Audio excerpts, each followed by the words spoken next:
Halo Tribuners, berikut rangkuman peristiwa kriminal di Indonesia hari ini.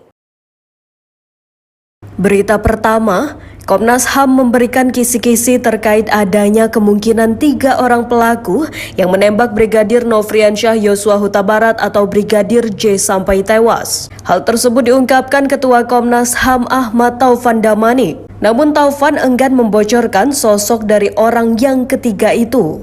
Taufan mengatakan berdasarkan penelusuran Komnas HAM, 2 pelaku yang menembak Brigadir J adalah Barada Richard Eliezer atau Baradae dan Irjen Verdi Sambo. Polri pun telah merilis secara resmi video animasi gambaran pembunuhan Brigadir J di mana Sambo ikut menembak. Taufan membeberkan hasil uji balistik yang dimaksud. Dari hasil uji balistik, terbukti bahwa ada 2 jenis senjata yang berbeda menembak Brigadir J. Sehingga pelaku penembakan Brigadir J sudah pasti lebih dari 1 orang.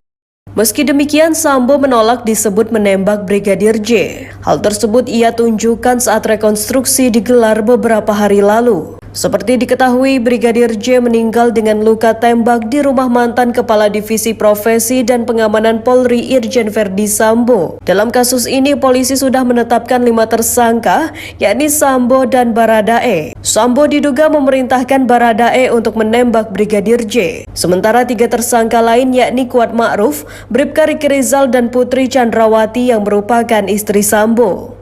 Seluruh tersangka dijerat pasal pembunuhan berencana atau pasal 340 subsider 338 Jangto pasal 55 dan 56 KUHP. Berita kedua, belum ditahannya Putri Chandrawati sebagai tersangka pembunuhan Brigadir J menjadi pusat perhatian publik.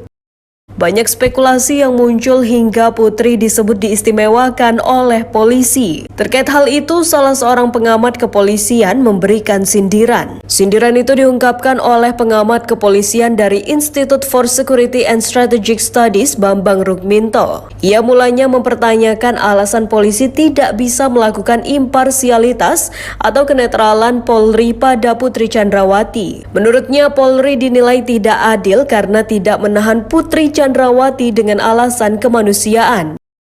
Pasalnya banyak kasus tersangka yang juga memiliki anak namun tetap ditahan oleh pihak kepolisian. Bambang kemudian menyebut hanya kepolisian dan Tuhan yang tahu alasannya. Secara belak-belakan Bambang Rukminto pun meminta masyarakat tidak perlu berekspektasi tinggi pada Polri, khususnya untuk memastikan Polri adil dalam menangani kasus pembunuhan Brigadir J tersebut. Sebelumnya, pakar hukum pidana Eva Ajani Zulfa menyoroti tindakan penyidik kepada Putri Chandrawati. Ia menyarankan agar penyidik tim sus menahan Putri setelah pemeriksaan kedua sebagai tersangka. Menurutnya, jika penyidik tak menahan Putri dalam pemeriksaan kedua, maka akan timbul sentimen negatif. Tak hanya itu, akibat Putri tak ditahan, maka perlakuan istimewa terhadapnya semakin menguat di masyarakat.